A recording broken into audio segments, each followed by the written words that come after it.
నిఖిల శత్రు నాశన సమర్థుడైన హనుమంతుడు రావణుడు అపహరించిన సీతాదేవిని అన్వేషించే సంకల్పంతో ఆకాశ మార్గాన ప్రయాణించడానికి సిద్ధమైనాడు. ఒక్కసారి శిరస్సు పైకెత్తి చూశాడు. స్వచ్ఛంద సంచలనశీలి అయిన మృగరాజుల మహేంద్రగిరిపై తన పాదాన్ని విదిలించి ఎక్కుతుంటే అక్కడ ఉన్న పక్షులు జంతువులు అన్ని భయంతో దిక్కు తెలియక పరుగులు పెడుతున్నాయి. అక్కడ ఉన్న పెద్ద పెద్ద చెట్లు కూలి కింద పడుతున్నాయి.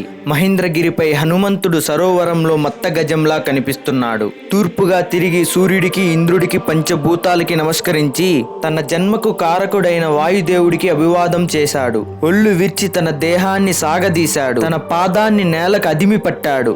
ఆ ఒత్తిడిని భరించలేక పర్వతం ఊగిసలాడుతుంది. ఒక్కసారిగా అటు ఇటు చూసి తన శక్తిని అంతా కేంద్రీకరించి తన పాదంతో ఒక నొక్కు నొక్కి ముందుకు సాగుతున్నాడు అత్యంత వేగంతో.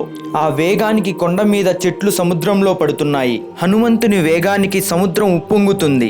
అలా కొంత దూరం వెళ్ళాక రామకార్యానికే వెళ్తున్న హనుమంతుడికి సహాయం చేయాలని సముద్రానికి కలిగింది. తనలో దాగి ఉన్న మైనాకుడిని పిలిచి, ఓ గిరిపుత్రుడా, నేడు రామకార్యానికై మారుతి లంకకు వెళ్తున్నాడు. ఆయనకు మనం అతిథి సత్కారం చేయాలి. నువ్వు ఎంత ఎత్తుకైనా పెరగగలవు గనుక ఒక్కసారి పైకి లేయి అనగానే ఒక్కసారిగా మైనాకుడు ఆకాశం ఎత్తు ఎదిగాడు.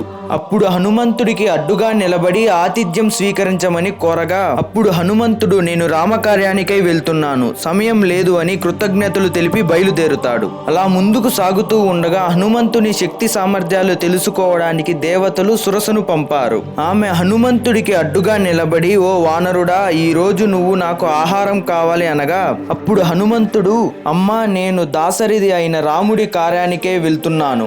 జానకీదేవిని చూసి క్షణంలో తిరిగి వచ్చి నీకు ఆహారం అవుతానని చెప్తాడు.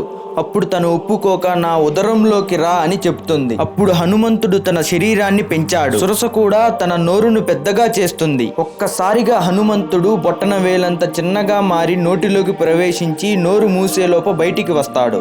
అప్పుడు హనుమంతుడి యుక్తికి మెచ్చి సురస దీవించింది. తరువాత హనుమంతుడు వెళ్తూ ఉండగా నీటిపై ఉన్న అతని నీడను బట్టి సింహిక అనే రాక్షసి ఆపింది. అప్పుడు హనుమంతుడు తన శరీరాన్ని పెంచి ఒక్కసారిగా రాక్షసి నోటిలోకి ప్రవేశించి తన కడుపులోకి వెళ్లి పొట్టను చీల్చుకుని బయటకు వచ్చి తిరిగి లంకకి చేరుకుంటాడు. ఫ్రెండ్స్, ఇలాంటి ఇన్ఫర్మేటివ్ వీడియోస్ మీకు కావాలంటే వెంటనే మన ఛానల్ని లైక్ చేసి సబ్స్క్రైబ్ చేసుకోండి.